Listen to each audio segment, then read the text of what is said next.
A permit to work is vital to make your job safe.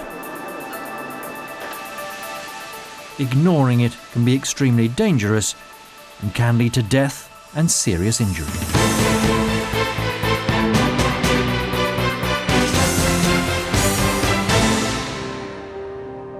This is the BP Cupiagua field in Colombia in South America. Pablo Guerrero, Linares Moreno and Oscar Gomez were helping to build a roadway to a new flow line connecting the well pad to the Cupiagua Central Processing Facility. High voltage cables passed over the track at a height of about 8 meters. And the three of them had been asked to erect a goalpost sign over the road in front of the cables to warn construction traffic of the danger. Their permit had been signed by the engineer, but he hadn't visited the site. Instead, the engineer relied on the advice of a supervisor who assessed all risks as low. The supervisor left before the job started, handing over to Pablo. But there was a disagreement between them about where the sign should be positioned. In the end, Pablo insisted it was placed half a meter in front of the cables. It was a fatal decision. Linares fetched the first 10-meter-long upright, while Oscar and Pablo dug a hole about a meter deep to put it in. Dale con más fuerza.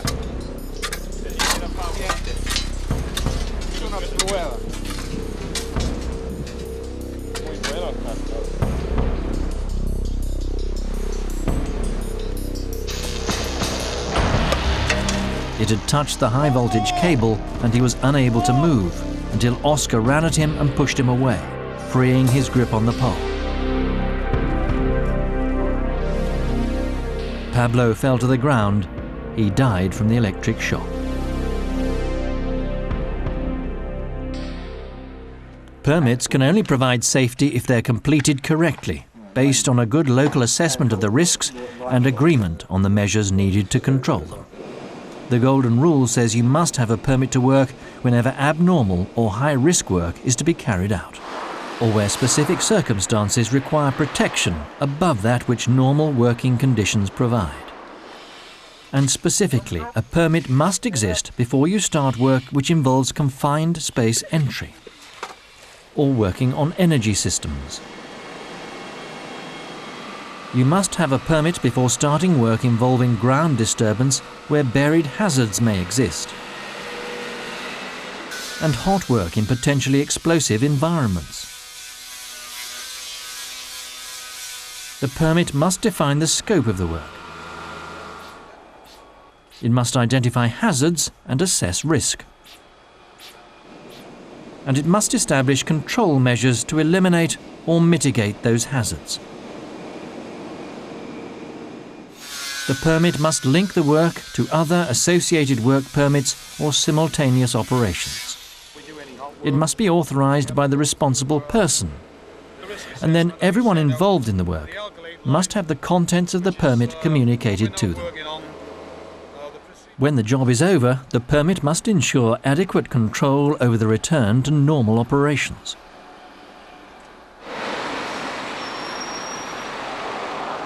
The permit provides written confirmation that a risk assessment of the specific conditions affecting the work has been carried out, and that appropriate control measures to protect personnel and equipment from each of the hazards have been provided.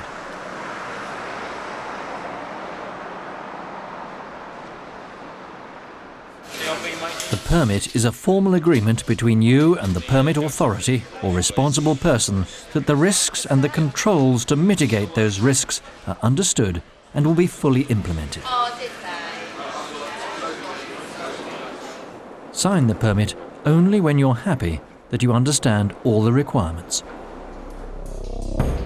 The permit to work system at Cupiagua was revised and strengthened, and training was carried out to make sure it was fully understood. Managers have been encouraged to review the system in operation during their regular ASA tours. The Golden Rule helps everyone to understand how important the controls specified in a permit are for their own safety. Don't start work if you don't understand, or if you think that the job is still unsafe. If it's unsafe, stop work.